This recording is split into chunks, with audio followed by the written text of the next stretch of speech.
તો એ તો મોટી કોઈ બીમારી હોય તો એવા દવાખાનાની અંદર ત્યાં થરાદ અને આજુબાજુના વિસ્તાર માટે આશીર્વાદરૂપ સાબિત થશે. પરંતુ ગામ કક્ષાએ આરોગ્યની સુવિધા મળે અને લોકો બીમાર ન પડે એ માટે પ્રિવેન્ટિવ હેલ્થનું કામ પણ થાય. અને કોઈ બીમાર હોય તો એને તાત્કાલિક સારવાર કરી શકાય એ માટે આપણા રાજ્યની માન્ય ભૂપેન્દ્રભાઈ પટેલની સરકાર, માન્ય આરોગ્ય મંત્રી ઋષિકેશભાઈ પટેલ એમની સરકારે આપણા વિસ્તારને આરોગ્યની ખૂબ મોટી ભેટ આપી છે. થોડા દિવસ પહેલાં 9 જેટલા પેટા સેન્ટરોનો ખાતમુહૂર્ત અને ઉદ્ઘાટન આપણે કર્યું હતું. અને આજે એક સાથે 25 નવા દવાખાના આપણા ગ્રામ્ય કક્ષાના બનાવવાનું કામ ઐતિહાસિક ઘટના હશે. કદાચ કોઈ એક તાલુકાની અંદર, કોઈ એક વિસ્તારની અંદર 4 લાખણીમાંથી અને બાકીના આપણે ત્યાં. તો આ બહુ મોટું કામ છે. 21 જેટલા એક સાથે આપણે એક તાલુકામાં ચાલુ થઈ ગયા છે. અને થોડા દિવસ પહેલાં 9 હમણાં કર્યા છે, એટલે 34 જેટલા પેટા સેન્ટર એનું કામ આપણે ત્યાં એક સાથે ચાલુ થશે. આમાંથી 4 બિલ્ડિંગ એ પહેલાં પેટા સેન્ટર હતા પણ એ જૂના થઈ ગયા હતા.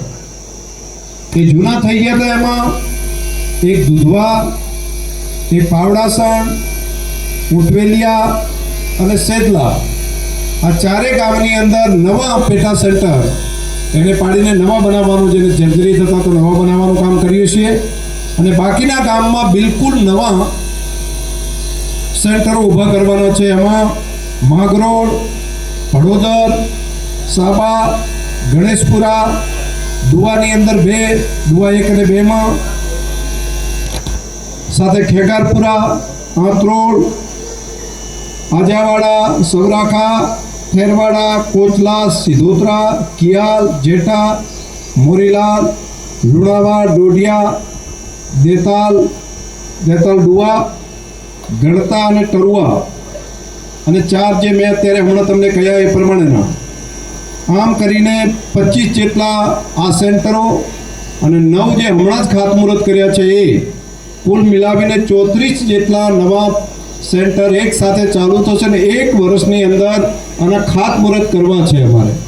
તો મને ભરોસો છે જિલ્લા આરોગ્ય અધિકારી શ્રી અને જિલ્લા વિકાસ અધિકારી શ્રી છે તો 1 વર્ષમાં આ કામને પૂર્ણ કરી અને સરસ મજાના બિલ્ડિંગ બની જાય, લોકોની સુવિધા ચાલુ થઈ જાય એ પ્રમાણેનું કામ આપણે અહીંયા ઊભું કરશું.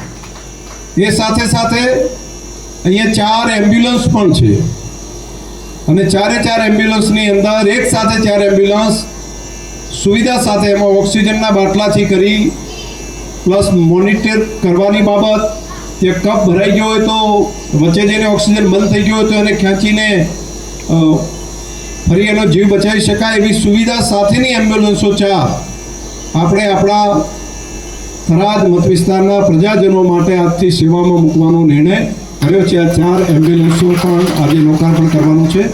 તો આરોગ્યનું મોટું કામ આપણા માટે આપણી સરકારે ઉદારતાપૂર્વક આપણા વિસ્તાર માટે આ કર્યું છે. રકમ જોઈએ તો કેટલી થતી હશે? આમ એક સેન્ટરનો, એક દવાખાનાના કેટલા રૂપિયા થાય છે? 30 લાખ જેટલા. 1 ના 30 તો 25 તરી 7.5 કરોડ રૂપિયાના દવાખાના આ થશે. એકની રકમ અંદાજે 30 લાખ રૂપિયા છે એક દવાખાનાનું. અને એક સાથે આટલા 25 કરીએ છીએ, લગભગ 7.5 કરોડના ખર્ચે આ વ્યવસ્થા આપણે ઊભી કરી રહ્યા છીએ. અને એમ્બ્યુલન્સ જે થાય છે પણ લગભગ 20 લાખ રૂપિયા આજુબાજુ હશે ને, તો લગભગ 80 લાખ રૂપિયાનું કામ આ એમ્બ્યુલન્સ આપીએ છીએ આ પ્રજાના સેવા માટે. થરાદ વિસ્તારના પ્રજાજનોની સેવા માટે આટલા રૂપિયા રાજ્ય સરકારે આજે આનું આ લોકાર્પણ અને ખાતમુહૂર્ત બંને એક સાથે આપણે કરવા જઈ રહ્યા છીએ. આરોગ્ય અને શિક્ષણ એ બંને પાયાની જરૂરિયાત છે. આરોગ્ય અને શિક્ષણ માટે જેટલું ધ્યાન વધારે સારું રહે એટલી લોકોની સુખાકારી વધારે સારી થઈ શકે. તો આપણે બંને વિષયને પણ ફોકસ તરીકે લીધા છે. આરોગ્યનું આ કામ કરીએ છીએ 1-2 વર્ષ માટે નથી. એનો બેઝ જે બનશે 25-50 વર્ષ સુધી અહીંયા સુવિધા ઊભી થાય. અહીંયા સેન્ટર બનશે તો અહીંયા ડૉક્ટરોની વ્યવસ્થા પણ, ત્યાં નર્સની વ્યવસ્થા, સ્ટાફની વ્યવસ્થા પણ થશે. અને પ્રિવેન્ટિવ હેલ્થ માટેની વ્યવસ્થા રોગ થાય એના કરતાં રોગ થતો અટકાવવા માટેની વ્યવસ્થા એ જો ગ્રામ્ય કક્ષાએ ઊભી થાય તો બહુ મોટું કામ થઈ શકે.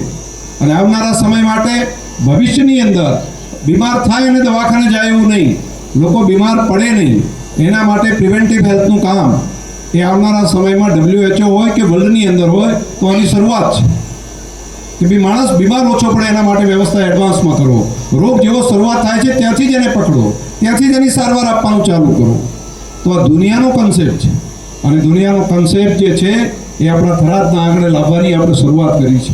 અને આના થકી લોકો ઓછા બીમાર પડે એના માટેની શરૂઆત આપણે ત્યાંથી હાથ ઉપર લીધી છે.